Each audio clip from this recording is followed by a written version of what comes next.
আমি ব্যক্তিগতভাবে মনে করি বাংলাদেশের গণ অভ্যুত্থানের প্রথম পর্যায়টা শেষ হয়েছে। আদানির বন্দর নিয়ে, আদানির প্রজেক্ট নিয়ে ওরা বেশ কঠোর অবস্থান নিয়েছে।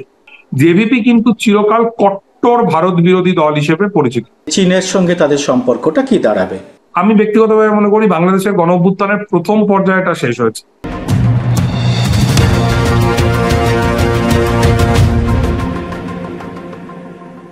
নমস্কার, সবাইকে এই খোলা আড্ডা অনুষ্ঠানে স্বাগত। আমি সুব্রত বসু। বেশ কিছুদিন একটা টালমাটাল রাজনৈতিক পরিস্থিতি চলার পরে শ্রীলঙ্কায় সম্প্রতি যে নির্বাচন হয়েছে, সেই নির্বাচনে প্রেসিডেন্ট পদে নির্বাচিত হয়েছেন অনুরা কুমারা দিশানায়কে। অনুরা কুমারা দিশানায়ককে নিয়ে আমাদের আগ্রহের কারণ এটা যে তিনি একটি আদ্যান্ত বামপন্থী লোক এবং মার্ক্সবাদী, এবং আগে দীর্ঘদিন ধরে তিনি রাজনৈতিক আন্দোলন করছেন। এর আগে প্রায় তিনি খুব একদম খাদের অতলে চলে গেছিলেন তার আগের নির্বাচনে, এবং সেখান থেকে এবারে তিনি প্রায় 42.3% ভোট পেয়ে তিনি নির্বাচিত হয়েছেন। আমরা এই বিষয়টি যে গুরুত্ব এই একটি প্রতিবেশী রাষ্ট্রে, সেই বিষয়টি নিয়ে আজকে আমরা আলোচনা করব, এবং সেই সঙ্গে আমাদের আলোচনার বিষয়বস্তু থাকবে যে সারা পৃথিবীতে ধনতন্ত্রের উপর মানুষ কেন ভরসা হারাচ্ছে এবং বামপন্থীদের উপরে মানুষ কেন আবার আস্থা ফিরিয়ে আনছেন।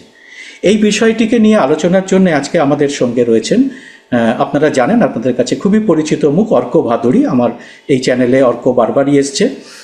অর্ক গ্রেট ব্রিটেনের দৈনিক সংবাদপত্র মর্নিং স্টারের সাংবাদিক এবং জার্মান ভিত্তিক আন্তর্জাতিক অনলাইন মিডিয়া দ্য ইন্টারন্যাশনাল ম্যাগের executive editor, Bangla web portal এবং নাগরিক.in এবং দক্ষিণ এশিয়ার ইংরাজি ওয়েব পোর্টাল দ্য হ্যামারের অন্যতম প্রতিষ্ঠাতা। অর্কের আরেকটি বিষয় আপনাদের জানিয়ে না রাখলে হবে না, সেটা হচ্ছে অর্কের আগ্রহের বিষয় কিন্তু মূলত আন্তর্জাতিক রাজনীতি এবং 21 শতকের বামপন্থা এবং প্যালেস্টাইনের সংকট। তো এই সমস্ত বিষয়গুলো অর্ক ভীষণভাবে নজর রাখে, সারা পৃথিবী ঘুরে বেড়ায় অর্ক। তো আমার মনে হয় আজকে আমরা এই আলোচনাটা অত্যন্ত ইন্টারেস্টিং হতে চলেছে। অর্ক, তোমাকে আমার দর্শকের পক্ষ থেকে এই অনুষ্ঠানে স্বাগত। আজকে আমরা যে বিষয়টা তো আলোচনা করব সেটা তো আমরা বললামই। তা তুমি প্রথমে বলো যে এই অনুরা কুমারা দিশানায়কের রাষ্ট্রপতি পদে নির্বাচিত হওয়া এই উপমহাদেশের পক্ষে এটা কি বার্তা বহন করে এবং এটা কেন হলো, এর বিশ্লেষণটা তোমার কাছে কি আছে? এটা খুব ইন্টারেস্টিং যে একটা ঘটনা, তার কারণ এবারে ইলেকশনের যদি নির্যাস যদি আমরা পাই শ্রীলঙ্কার নির্বাচনের, তাহলে হচ্ছে আমরা এটাই দেখব, এই প্রথম শ্রীলঙ্কার জনগণ, শ্রীলঙ্কার নির্বাচক মন্ডলী, তারা তাদের দেশের যে পলিটিক্যাল এলিট, সেই পলিটিক্যাল এলিটকে তারা রিজেক্ট করলেন। কারণ আপনি জানেন যে শ্রীলঙ্কায় স্বাধীনতার পর থেকেই যতজন রাষ্ট্রপ্রধান এসছেন তারা মূলত কয়েকটি পরিবারের সদস্য।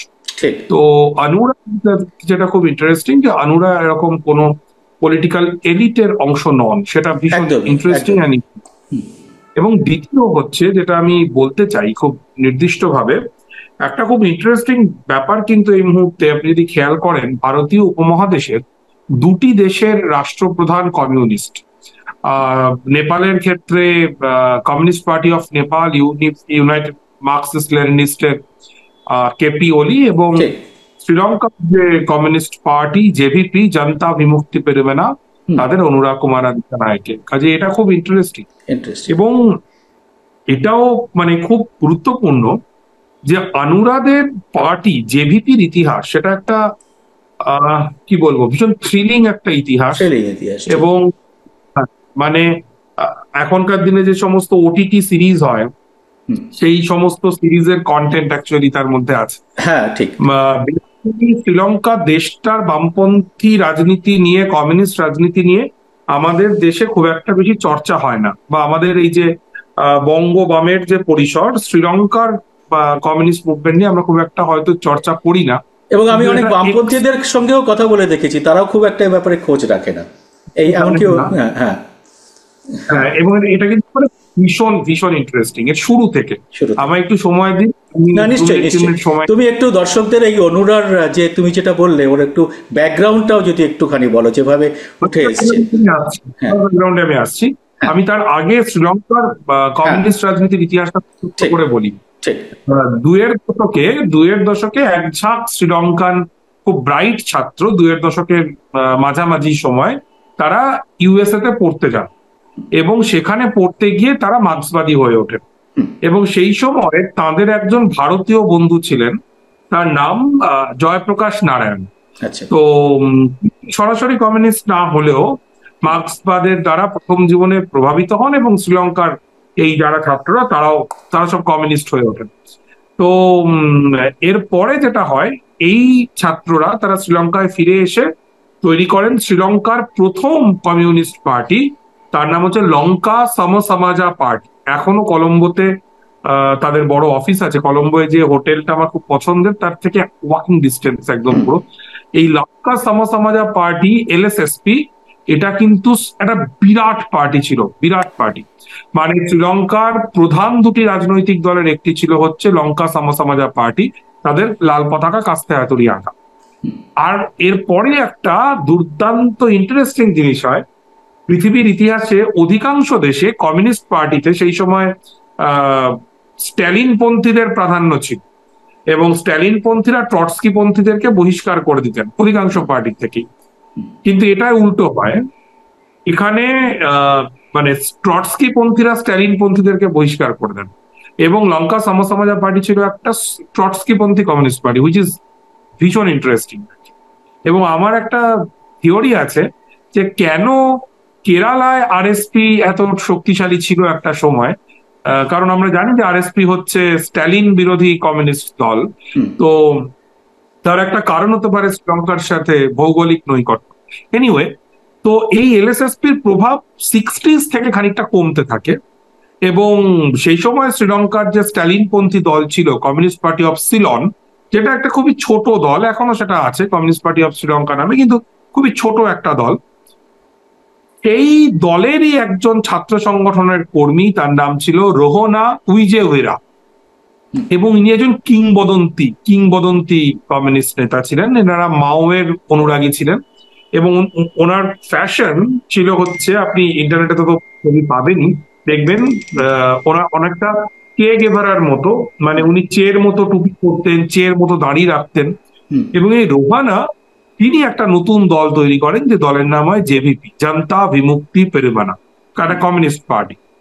এবং এই জেভিপি, যেটা আমাদের এই উপমহাদেশের কোনো রাজনৈতিক কোনো কমিউনিস্ট দল করেছে কিনা জানি না, আমি নকশালপন্থীদেরকে ধরছি না কারণ তাদের অনেক টুকরো বা ইত্যাদি, জেভিপি দুবার, একবার 70s-এ আর একবার 80s-এর শেষ দিকে, দুবার তারা সশস্ত্র সংগ্রামের মাধ্যমে তারা কমিউনিস্ট বিপ্লবের চেষ্টা করে, একবার 70s-এ একবার 80s, এবং দুবারই তারা ব্যর্থ হয়। এবং 80s-এর এই কমিউনিস্ট অভ্যুত্থান, যে জেভিপির যে প্রচেষ্টা, তাতে 60,000 মানুষ মারা যান, 60,000, মানে দুপক্ষ মিলিয়ে, শ্রীলঙ্কান স্টেট এবং জেভিপি মিলিয়ে 60,000 মানুষ মারা যান। আপনি যদি এর ইম্প্যাক্ট দেখেন, এর গুরুত্ব দেখেন, তাহলে আমাদের দেশের নকশালবাড়ির রাজনীতি যারা করতেন অনেকটাই সেই সময় হচ্ছে, এই সেই সময়টা 70s 80s-এ বলছো, মানে একটু পরে, শেষ দিকে, এটা শেষ দিকে, হ্যাঁ 89 এইরকম সময়।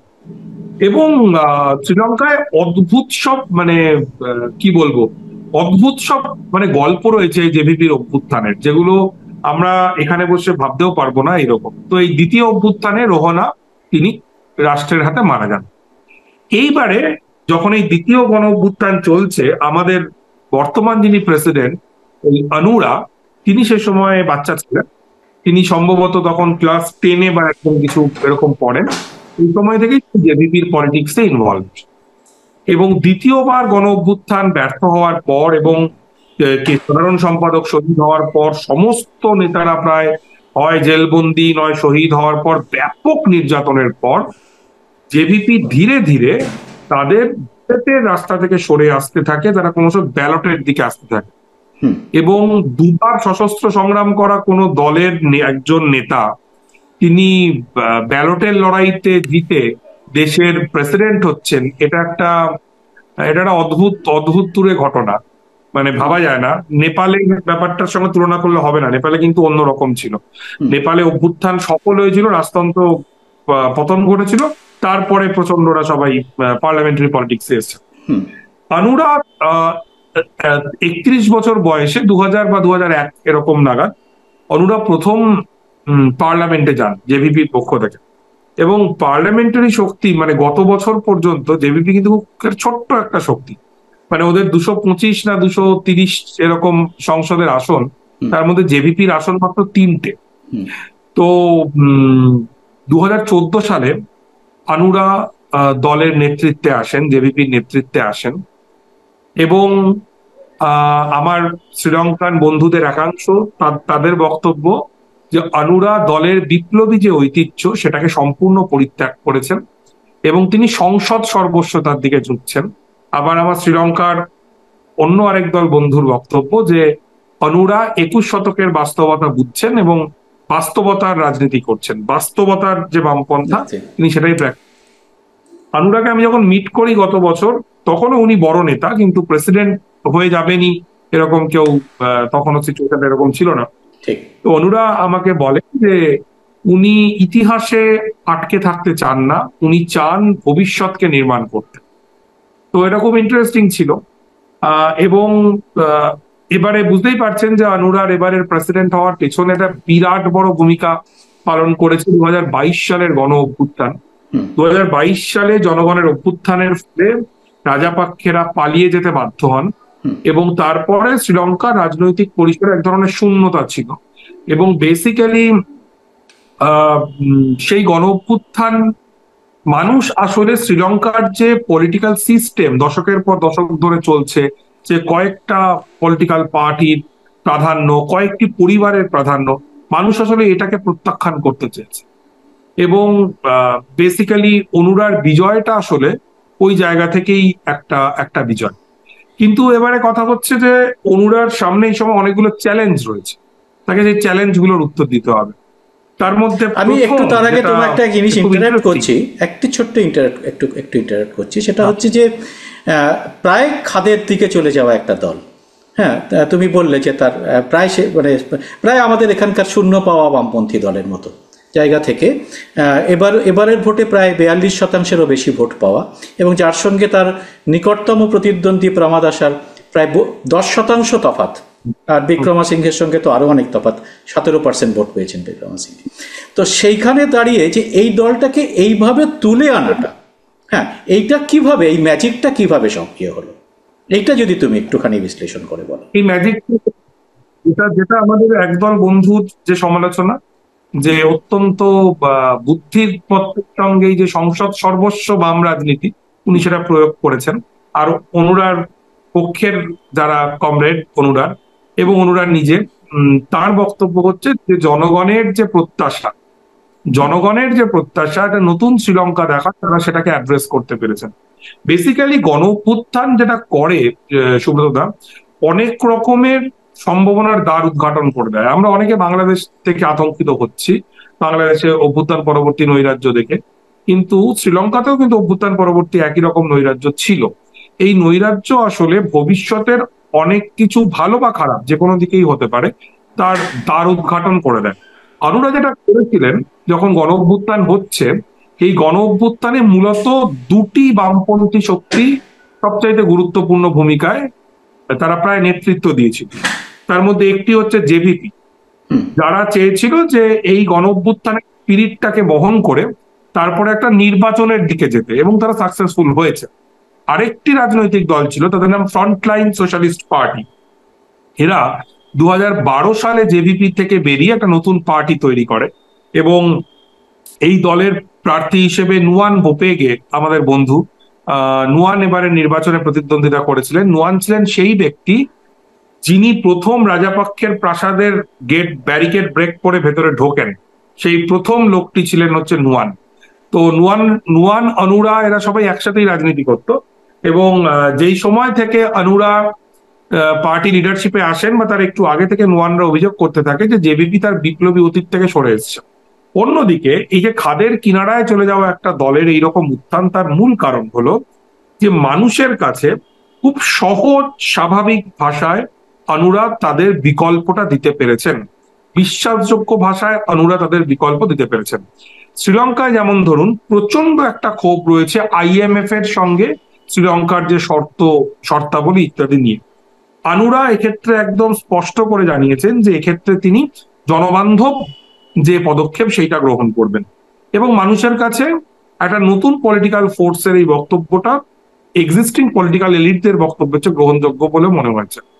একই রকম ভাবে অনুরা খুব স্পষ্ট করে দিয়েছেন যে জনগণের যে বেসিক নিডস, যেমন ধরুন শিশু খাদ্য, ইলেকট্রিসিটি বা এইরকম, এইগুলোর ক্ষেত্রে তিনি যদি প্রেসিডেন্ট হন তাহলে তার সরকার কোন রকম কার্পণ্য কিছু করবে না, এরকম নির্দিষ্ট কিছু প্রতিশ্রুতি অনুরা দিয়েছেন এবং মানুষ এটা বিশ্বাস করেছেন। বিশ্বাস করার মূল কারণ যতটা না অনুরার প্রতি সমর্থন, তার চেয়েও বেশি বলে আমার মনে হয় সমস্ত পলিটিক্যাল এলিটকে রিজেক্ট করতে চাওয়া। এই যে রিজেকশনের স্পৃহা, এটাকে বাম দিকে ঘুরিয়ে দিতে পেরেছেন অনুরা। কারণ অভ্যুত্থানের সময় শ্রীলঙ্কার প্রত্যেকটা গ্রামে শহরে মফস্বলে জেভিপির কর্মীরা ছিলেন এবং তারা প্রথম থেকে অভ্যুত্থানকারী মানুষের সঙ্গে ছিলেন এবং তাদের মধ্যে একটা আমি শ্রীলঙ্কার মানে মধ্য শ্রীলঙ্কার উভা প্রভিন্সের একদম প্রত্যন্ত গ্রামে গিয়ে দেখেছি যে সেখানেও জেভিপির পতাকা রয়েছে এবং তারা অর্গানিক্যালি মানুষের মধ্যে ছিলেন এবং সেইটা আর কি অনুরাকে নির্বাচনে খুব ভালো ফল দিল। কিন্তু এখানে একটা কিন্তু আছে, আপনি যদি খেয়াল করে দেখেন মানে জেলা বা প্রভিন্স ধরে ধরে যদি ফলাফল দেখেন, দেখবেন তামিল অধ্যুষিত যে এলাকা সেখানে অনুরা ভালো ফল করেননি, এরকম জায়গায় থার্ড হয়েছে। এই প্রসঙ্গটাও কিন্তু আলোচনা হওয়া দরকার, তার কারণ এভিপির একটা তামিল ক্ষত যেটা খুব ইম্পর্টেন্ট। আপনি জানেন যে শ্রীলঙ্কার একটা খুব গুরুত্বপূর্ণ বিষয় ছিল তামিল ইলামের আন্দোলন, প্রভাকারন চাফনা কেন্দ্রিক যে আন্দোলনটা ছিল, এলটিটি আন্দোলন। আমরা ছোটবেলায় মনে আছে আনন্দবাজার পত্রিকা পড়তাম, তখন প্রথম পাতায় জাফনা দখল করে ফেলেছিলেন তামিল টাইগাররা। তো এই আন্দোলনটার যখন শুরু হয় এবং জেভিপির সশস্ত্র সংগ্রাম, এটা মোটামুটি প্যারালালি একটা ব্যাপার আর কি। এবং জেভিপি যেটা করে সর্বাত্মক ভাবে এই তামিল ইলামের বিরোধিতা করে এবং জেভিপি অভিযোগ করে সেই সময় যে এটা হচ্ছে ভারতীয় মদতপুষ্ট একটা আন্দোলন হতে পারে। মানে এটা একটা আন্তর্জাতিক মহলে এই সমালোচনা রয়েছে যে আন্দোলনের পেছনে ইন্ডিয়ার ভূমিকা আছে, আবার আন্দোলন দমনেও ইন্ডিয়ার ভূমিকা আছে, সেটা তো আমরা শান্তি সেনা পাঠানো, এটা তো পিস ফোর্স, আমাদের প্রধানমন্ত্রীকে তার নাম দিতে হয়েছে ইত্যাদি। কিন্তু সে যাই হোক, ইন্ডিয়ার মদত থাক বা না থাক, তামিল জনগোষ্ঠীর যে যন্ত্রণা সেটা শ্রীলঙ্কার একটা বাস্তব সমস্যা, মাইনরিটির যন্ত্রণা। এবং জেভিপির স্ট্যান্ড খুব দুর্ভাগ্যজনক ছিল, কারণ জেভিপি এই মাইনরিটির বিরুদ্ধে গেছে এবং এক ধরনের যখন রাজাপাক্ষেরা একদম নির্মম দমন পীড়নের মাধ্যমে তামিল ইলামকে শেষ করে দিচ্ছেন, সেই সময় সবচেয়ে আনফরচুনেট যেটা, জেভিপি কিন্তু এই রাষ্ট্রের পক্ষে অবস্থান নিয়েছে এবং এই নুয়ান বোপেগেদের ফ্রন্টলাইন সোশ্যালিস্ট পার্টি যে জেভিপি থেকে বেরিয়ে গেল, তার মূল কারণ হচ্ছে এইটা, তামিল প্রশ্নে জেভিপির অবস্থান। কাজেই তামিলদের মধ্যে অনুরা কিভাবে নিজের জনপ্রিয়তাকে প্রসারিত করেন, এইটা একটা মানে খুব ইন্টারেস্টিং চ্যালেঞ্জ হতে যাচ্ছে অনুরার জন্য এবং জেভিপির জন্য। হ্যাঁ, তুমি একটা জিনিস যেটা বললে তা থেকে একটা পরিষ্কার যে তারা নিজেদের বারবার পাল্টেছে, জেভিপি বারবার নিজেদের পাল্টেছে। হ্যাঁ, সবসময় তারা সময়ের সঙ্গে চলেছে, বাস্তবের সঙ্গে মাটিতে তারা পা দিয়ে চলেছে এবং তার ফলেই মানুষ তাদের ভরসা করেছে এবং এই বিপুল পরিমাণ ভোট পেয়েছে। 42% মানে আমাদের দেশে তো 30% 34% ভোট পেয়ে সরকার তৈরি করে, মোদিজির সব থেকে বড় সরকার 10 বছর চলছে, 42% ভোট কখনো পায়নি। হ্যাঁ, তো সেই রকম একটা যে বিপুল ভোট, সে তামিল গোষ্ঠীর বাদ দিয়েও তারা যদি সিংহলিদের ভোট পায়, তো সেইখানে দাঁড়িয়ে আগামী দিনে কিভাবে তারা চলবে তার কি কোনো দিশা এখন পাওয়া যাচ্ছে এই দিশা নায়কের সরকার থেকে? দিশা নায়কের সরকার, হ্যাঁ, মানে আমি যেটা মনে করি, যদিও তারা একটা কমিউনিস্ট পার্টি বলে তারা নিজেদেরকে বলেন, আমি তাদের কমিউনিস্ট মনে করি কি করি না সেটা ইজ নট ইম্পর্টেন্ট, কারণ এখন তো এটা তো আমরা কাগজে দেখেছি তিনি মার্ক্সবাদী, তিনি একদম মার্ক্সবাদী, কাজটা এতদিন পথা। এবং ওদের আমি তো বললাম মানে ওদের মানে পুরো মার্কস এঙ্গেলস লেনিনের ছবি নিয়ে ওরা মিছিল করে।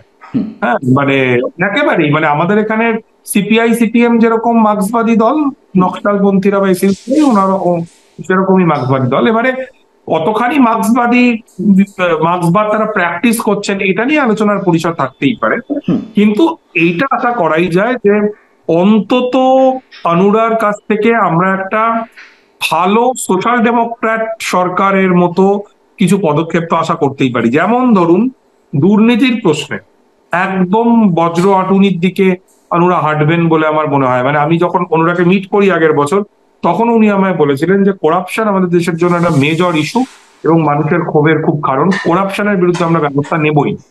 এবারে এটা যদি উনি করতে পারেন সেটা অনেকটা পাওয়া। উনি যদি একদম বেসিক স্তরে গিয়ে কর্মসংস্থানের ব্যবস্থা করেন, সর্বজনীন শিক্ষার ব্যবস্থা করেন, সেটা উনি করবেন বলেছেন। ওদের দুর্দান্ত ম্যানিফেস্টো আছে, আমি আপনাকে পাঠাবো। তো সেটাও কিন্তু একটা মানে খুব বড় বড় সাফল্য। এবং যাকে উনি ইয়ে করেছেন, ওই প্রধানমন্ত্রী হিসেবে যাকে বেছেছেন, হারিনি, তো এই মহিলা কিন্তু একজন খুব ভালো একাডেমিশিয়ান এবং খুব মানে আমরা সাংবাদিকরা যেরকম মানে টু গো পার্সন বলি আর কি, ভারতে পড়াশোনা করারও একটা ওনার ইয়ে আছে, ভারতে এবং বিলেতেও পড়াশোনা করেছেন।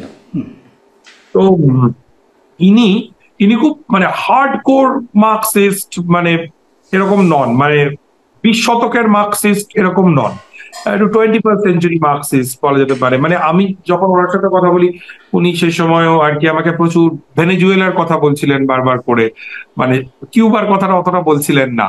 হ্যাঁ, মানে বোঝাই যাচ্ছে মানে করবিনের কথা বলছিলেন, মানে খুব স্পষ্ট আর কি। মানে ওনাদের যে ওনারা একটু নতুন ভাবে ভাবতে চাইছেন যে মার্ক্সীয় পার্টিগুলোর যে ধরুন 20 শতকের যে একদলীয় যে ব্যবস্থা ছিল, সেটা ভালো মন্দে আমি যাচ্ছি না, সেই রকম না করে একটু অন্যভাবে ওনারা ভাবার চেষ্টা করছেন। আমার মনে হয় ডেফিনেটলি দিশানায়কের সরকার একটা সোশ্যাল ডেমোক্র্যাট দিশা তো দেবেই, নিঃসন্দেহে দেবে। আরেকটা আদানির বন্দর নিয়ে, আদানির প্রজেক্ট নিয়ে ওরা বেশ কঠোর অবস্থান নিয়েছে। আমাদের দেশের সরকারের জন্য সেটা কতটা স্বস্তির কারণ আমি জানি না। আরেকটাও বিষয় খুব ইন্টারেস্টিং, যদি ভারত প্রশ্ন আসে তাহলে সেটা বলা দরকার, জেভিপি কিন্তু চিরকাল কট্টর ভারত বিরোধী দল হিসেবে পরিচিত এবং চীন ঘনিষ্ঠ দল। এখন এই প্রশ্নটা আসছে যে চীনের সঙ্গে তাদের সম্পর্কটা কি দাঁড়াবে। হ্যাঁ, এবারে মজাটা হচ্ছে জেভিপির ইতিহাসটাই ভারত বিরোধিতা, এবং মানে ওদের যে অবস্থানটা আমার সবচেয়ে প্রবলেমেটিক লাগে, যে তামিল প্রশ্নে ওদের অবস্থান, সেই তামিল জাতিসত্তার আন্দোলন ওরা বিরোধিতা করেছিল এই কথা বলে, যেটা হচ্ছে ইন্ডিয়া ব্যাক। ঠিক আছে, তো এহেন জেভিপির নেতা অনুরাগ, আপনি নিশ্চয়ই খেয়াল করেছেন, গত বছর ফেব্রুয়ারি মাসে ইন্ডিয়া রীতিমতো সরকারি আমন্ত্রণ জানিয়ে দিল্লিতে নিয়ে আসে এবং অনুরাগের সাথে তাদের দীর্ঘ বৈঠক হয়, আলাপ আলোচনা হয়। সম্ভবত 4 দিনের দিল্লি সফর অনুরাগ করেন, হ্যাঁ, এবছরেই।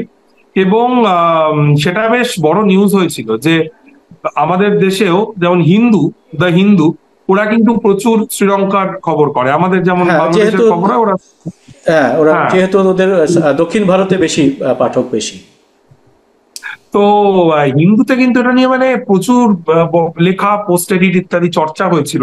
কারণ জেভিপির ভারত সফর করা কার্যত জামাতে ইসলামীর ভারত সফর করার মতোই, মানে এতটাই আর কি ভারত বিরোধিতা ছিল।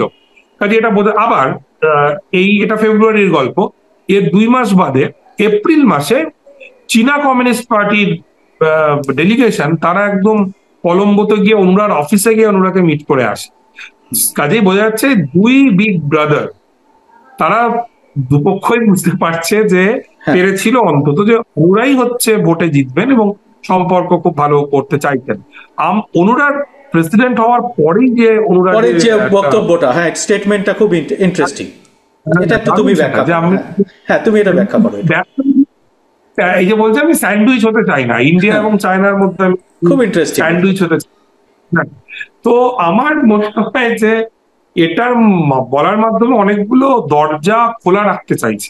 ওর তো অনেকগুলো কাজ আছে, মানে বাংলা বিচারে আর কি, সহজে যদি আমরা দেখি, প্রথমে ওকে ওই পার্লামেন্ট ভেঙে দিতে হবে, ঠিক আছে, এবং নতুন করে আবার নির্বাচন করতে হবে। মানে নিশ্চয়ই ও এখন 3 সদস্যের দল থাকবে না, সখানেক যদি মেজরিটি পায় ও পার্লামেন্টে, ওদের কিন্তু রাষ্ট্রপতি কেন্দ্রিক শাসন, কাজে পার্লামেন্টে মেজরিটি ইজ নট ইম্পর্টেন্ট। তো খুবই ভালো রেজাল্ট করবে।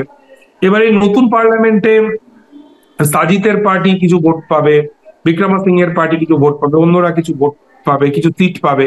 এবারে ইন্ডিয়ার কিছু লোক থাকবে, চায়নার কিছু লোক থাকবে, ওকে ব্যালেন্স করতে হবে। আমার মনে হয় না ও একেবারে কট্টর চীনের দিকে বা একদম ভীষণ দিল্লির দিকে কোনো দিকেই যাবে বলে এই মুহূর্তে মনে হচ্ছে না। কারণ ভারতের সাহায্য ওর প্রয়োজন এবং চীনের সাহায্য ওর প্রয়োজন।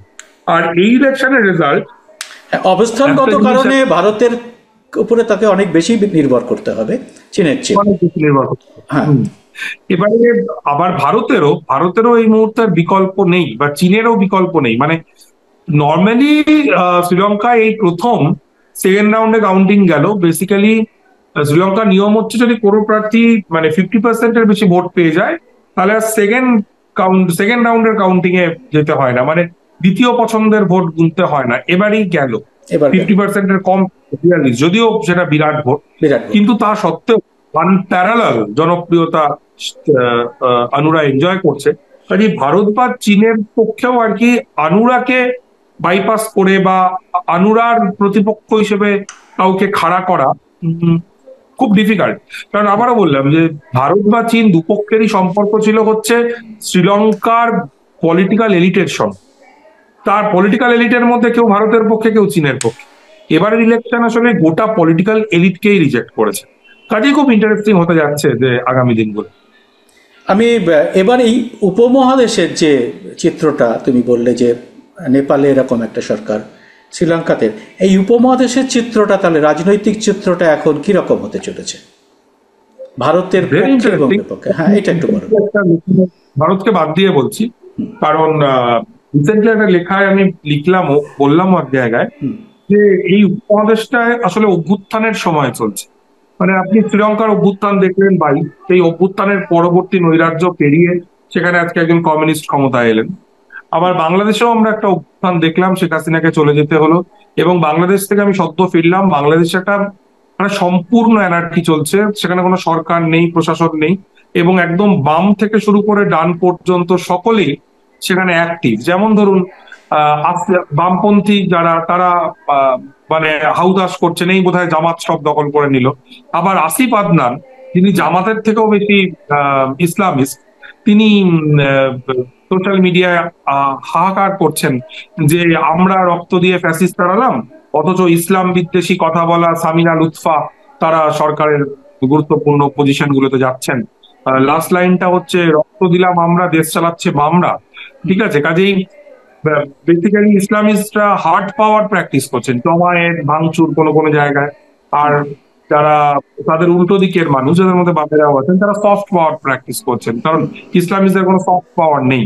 মানে বিভিন্ন সরকারি প্রতিষ্ঠানের মাথায় ভাবা যায় যে সবাই বলছে যে বাংলাদেশে জামাত চলে এসেছে, অথচ সরকারে অন্তত 3 জন আছেন যারা এলজিবিটি আন্দোলনের প্রধান একদম। মুখ এবং খুবই গুরুত্বপূর্ণ একটি। এটা আমাদের প্রত্যেকে অর্থ মানে আমরা রিয়েলাইজও করতে পারবো না, আমাদের একটা উদ্বেগ থাকবে, যেটা অন্য কথা। অর্থাৎ সফট পাওয়ার এবং হার্ড পাওয়ার এর একটা খেলা চলছে বাংলাদেশে। আমি ব্যক্তিগতভাবে মনে করি বাংলাদেশের গণ অভ্যুত্থানের প্রথম পর্যায়টা শেষ হয়েছে, দ্বিতীয় বা তৃতীয় পর্যায়ে আসবে। ডিসেম্বরে ইউনূস সরকার রূপরেখা যখন একটা দেবে, তার পরবর্তী সময়ে যে বাংলাদেশ, সেটা অন্য আলোচনায় সেটা করা যেতে পারে। হ্যাঁ, যে বিএনপি এবং আমাদের সময়ও শেষ হয়ে আসছে, আর বেশিক্ষণ আমরা করতে পারবো না। হ্যাঁ, এবার দ্রুত এবং পাকিস্তানের ক্ষেত্রে আপনি খেয়াল করেছেন নিশ্চয়ই যে ম্যাসিভ মাস মুভমেন্ট চলছে পাকিস্তানে। বালুচিস্তানের মুভমেন্টকে অনেকে অন্য চোখে দেখেন, সেটা সুযোগও আছে দেখার। তার বাইরেও পাকিস্তানের বড় বড় শহরগুলোতে আন্দোলন চলছে। নেপালেও, দক্ষিণ নেপালে একটা নতুন এক ধরনের বিপ্লবী তৎপরতা হচ্ছে। কাজেই ভারত বাদ দিয়ে ভারতের এটা হওয়া সম্ভব নয়, কারণ আমাদের ভারতের গণতন্ত্র অনেক গণতান্ত্রিক পরিণত, কাঠামোটা অন্যরকম, একদমই অন্যরকম। হ্যাঁ, অনেক পরিণত গণতন্ত্র। অনেক কিন্তু পরিণত। দক্ষিণ এবং আমাদের উপমহাদেশের জন্য খুব ইন্টারেস্টিং একটা সময় আমরা পার করছি। আমি একদম শেষ পর্যায়ে পৌঁছে গেছি, আর বেশি সময় নেই, তবুও আমার একটা জানার ইচ্ছে আছে তোমার কাছে। সারা বিশ্বে আমরা এই করোনা পরবর্তীকালে দেখলাম যে ধনতন্ত্রের প্রতি মানুষের একটা বিদ্বেষ এবং সেখান থেকে একটা অনাস্থা তৈরি হয়েছে। তো এই জায়গাটা থেকে কি মানুষ বামপন্থার দিকে বেশি বেশি করে ঝুঁকছে সমস্ত পৃথিবীতে? তুমি অন্য দেশগুলোর, ইউরোপেও আছে, তুমি ফ্রান্সে, আমরা ফ্রান্সের কথা আগেও আলোচনা করেছি। হ্যাঁ, তারপরে এবং অন্যান্য দেশগুলোতে, এটা তোমার বিশ্লেষণ কি? এটা আসলে এক একটা জায়গার এক এক রকম পরিস্থিতি। সার্বিকভাবে গোটা ইউরোপে ফ্রান্স ব্যতিক্রম। ফ্রান্স ছাড়া গোটা ঠিক। ইউরোপের যে ট্রেন্ড, ফ্রান্স এবং ইংল্যান্ড ছাড়া সেটা দক্ষিণ পন্থার দিকে। আবার ল্যাটিন আমেরিকায় আরেকটা বামপন্থীদের আফ্রিকাতেও আবার আন্দোলন হ্যাঁ। হ্যাঁ, নানা রকমের, কেনিয়াতে তো মানুষজন কিছুদিন আগে পার্লামেন্ট পুড়িয়ে দিলেন পুড়িয়ে ইত্যাদি, দিলেন, সেখানে হ্যাঁ। Communist party. এবং লেবাননে আজকে যে প্রতিরোধ আন্দোলন হচ্ছে, এই হ্যাঁ। বিশাল নৃশংস হামলা, সেখানেও কমিউনিস্টরা ইম্পর্টেন্ট রোলার পাশাপাশি তারা আছে, ইত্যাদি নানা কিছু ঘটছে। আমার যেটা মনে হয় যে ক্যাপিটালিজম নিঃসন্দেহে একটা ব্যাপক ক্রাইসিসের মধ্যে রয়েছে। এবং আমি যেটা বলি অনেক জায়গাতেই, যে 20 শতক মারা গেছে, 21 শতক জন্মাচ্ছে, একটা ফরমেটিভ স্টেজে রয়েছে। এই 21 শতকটা কিরকম হবে, 21 শতকের বামপন্থা কিরকম হবে, তার নানা রকম খোঁজ চলছে। এই খোঁজ কোনো কোনো জায়গায় সাফল্য পাচ্ছে, কোনো কোনো জায়গায় পাচ্ছে না। আমার এইটা মনে হয়। এখনই পৃথিবীর গতি বাম দিকে এটা বলার হয়তো সুযোগ আসেনি, কিন্তু খুব ইন্টারেস্টিং একটা জায়গায় যে পৃথিবী রয়েছে।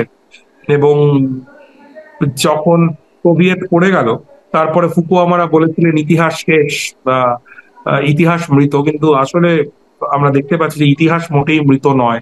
ইতিহাস জ্যান্ত আছে এবং ইতিহাস নতুন করে নিজেকে আবিষ্কার করছে।